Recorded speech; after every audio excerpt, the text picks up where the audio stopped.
So a Metroidvania, and I specifically want to talk about 2D or 2.5D Metroidvanias. I don't think 3D really captures the like essence of the Metroidvanias that I like to play personally. So the definition I use for a Metroidvania is side-scrolling action adventures with obstacles in a continuous map that you have to surmount after finding the requisite items and backtracking. So take Hollow Knight is like my absolute favorite, probably game of all time at this point. Ori and the Blind Forest or Will o' the Wisps. Shantae, actually, and like the Pirate's Curse and Risky's Revenge. Those two are pretty Metroidvania heavy.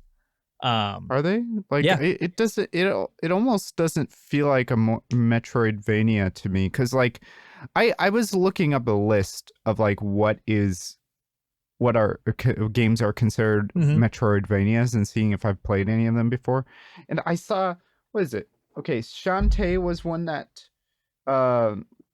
surprised me. Kirby Superstar. How is that a Metroidvania? We've played it before, right? Yes, I have. I saw that list as well, and I think it's very vague on what they define as a Metroidvania. I think that their category for Metroidvania is, does it have platforming, does it have combat, and does it have power-ups, and does it have a combination of those things? Because all those games have exploration, power-ups, and like basic combat and platforming, but I don't think they really capture the essence of what makes a Metroidvania a Metroidvania. Yeah, because like, and then even Risk of Rain was one of them, which I don't agree with that at all. Risk of Rain is a roguelike with like Metroidvania-esque things in the sense that that map is very explorable, but it's a level-based roguelike. Yeah, that's a roguelike. So like, I don't agree with that list. It was Wikipedia, so yeah, I understand why my 6th grade teacher told me not to use Wikipedia. So like, but like one definition that was in that second video. What is the video? Who's it was the guy Ingenious Clown Gaming.